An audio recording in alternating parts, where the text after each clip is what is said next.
میرے حضور نے ارشاد فرمایا جب کوئی شخص فوت ہو جاتا ہے تو اس کا جو سلسلہ اعمال ہے منقطع ہو جاتا ہے، عمل کے کھاتے کلوز ہو جاتے ہیں، لیکن فرمایا 3 سلسلے ایسے ہیں جو ختم نہیں ہوتے، 3 کھاتے ایسے ہیں جو جاری رہتے ہیں۔ اللہ اکبر۔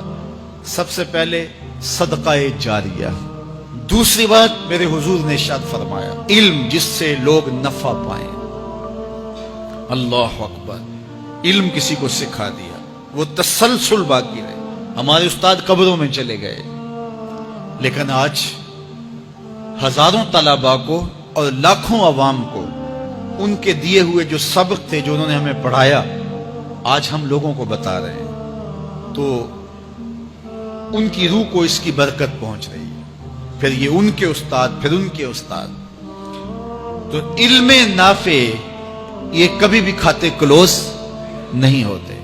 اور تیسری بات میرے حضور نے فرمایا نیک اولاد جو ماں باپ کے لیے مغفرت کی دعائیں کرتی ہے، یہ صدقہ جاریہ ہے، یہ کبھی بھی ختم ہونے والا سلسلہ نہیں ہے۔ میں کہتا ہوں کہ اولاد اگر نیک ہے، اہتمام سے دعا نہیں بھی کرے گی تو دن میں کتنی مرتبہ کہے گی ربنا اغفر لی ولوالدی، اے اللہ مجھے بھی بخش دے، میرے ماں باپ کی بھی مغفرت کر دے۔ ایک شخص کے 5 بیٹے ہیں، 4 بیٹیاں ہیں، 3 بیٹے ہیں، 4 بیٹیاں ہیں، تو اب سارے نمازی ہیں، تو روزانہ 5 نمازوں میں کتنی مرتبہ ربنا اغفر لی ولوالدی۔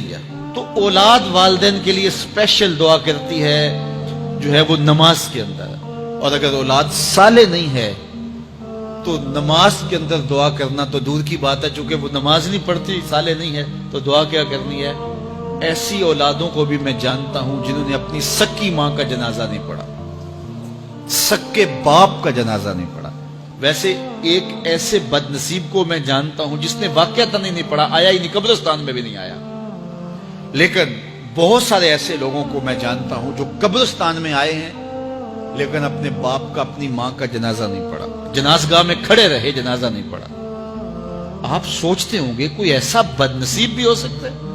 میں کہتا ہوں ایسے بد نصیب لوگوں کو آپ بھی جانتے ہیں۔ یہ کون بد نصیب ہیں؟ جنہیں جنازہ آتا نہیں، ساری زندگی لوگوں کے جنازوں میں رسماً کھڑے ہو کے آ جاتے ہیں، جنازہ آتا ہو تو کچھ پڑھے، جاتے ہیں ہر جنازے میں ہیں لیکن نماز جنازہ ہی نہیں آتی، تو کھڑے ہو کے لوگوں کو دیکھ کر کے سلام پھیر دیا، لوگوں کو دیکھ کر کے ہاتھ چھوڑ دیے، اور جو ہے وہ جنازہ پڑھنے گئے تھے۔ اور جب اپنے ماں باپ فوت ہو جاتے ہیں تو کیا سارے کام چھوڑ کے جنازہ سیکھتے ہیں کہ ساری زندگی لوگوں سے فراڈ کیا، دھوکہ کیا، آج اپنی سکی ماں کو دھوکہ تو نہ دوں، آج اپنے سکے باپ سے تو فراڈ نہ کروں۔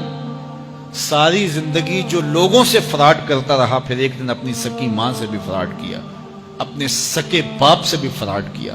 اور مجھے بتاؤ شخص سے بڑا کوئی بدبخت ہو سکتا ہے کہ جو اپنی سکی ماں سے فراڈ کرے اور وہ بھی مرنے کے بعد، سکے باپ سے فراڈ کرے، اس کی لاش پڑی ہوئی ہو اور وہ اس سے فراڈ اور دھوکہ کر رہا ہو؟ اگر اس کے اندر ضمیر ہو تو ڈوب کے مر جاتا کہ میں اپنی ماں سے فراڈ کر رہا ہوں اور اپنے باپ سے فراڈ کر رہا ہوں۔ تو یہ کتنی بڑی بد نصیبی ہے کسی اولاد کی اور کسی ماں باپ کی بھی کہ اس کی اولاد بھی اس کے لیے جنازہ پڑھنے کی صلاحیت نہیں رکھتی ہے۔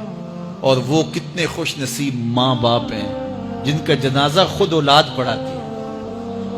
اتنی صلاحیت اور اس قدر اللہ نے ان کو خیر کی توفیق دی ہے کہ وہ خود اس قابل ہے اور اس منصب پہ ہے کہ وہ اپنے ماں باپ کا خود جنازہ پڑھائے۔ کوئی جنازہ پڑھائے بڑی برکت ہے، لیکن جس خلوص سے بیٹا دعا کر سکتا ہے کوئی اور تو نہیں کر سکتا ہے۔ تو اپنی اولادوں کو نماز جنازہ سکھاؤ، اپنی اولادوں کو دین سکھاؤ، یہ عادی بن جائے نماز کے، تاکہ بعد از انتقال دعاؤں کے سلسلے جاری رہیں۔ جو شخص روزانہ اپنے والدین کے لیے مغفرت کی دعا مانگے، والدین زندہ ہوں تب بھی، فوت ہو گئے ہوں تب بھی، علماء فرماتے ہیں ساری زندگی اس کے رزق میں بے برکتی نہیں آ سکتی۔ تو اپنے ماں باپ کو خوش رکھیے گا اگر زندہ ہیں تو، اور اگر فوت ہو گئے ہیں تو ان کے لیے دعاؤں کا سلسلہ کبھی بھی موقوف نہ ہونے دیجیے گا۔ 5 گانا نمازوں میں تو دعا چلتی ہی رہتی ہے، اس کے علاوہ بھی دعا مانگے۔ اللہ آپ کو، مجھے، سب کو اپنی رحمتوں کے سائے میں رکھے، ہم سب کے ماں باپ کی مغفرت فرمائے۔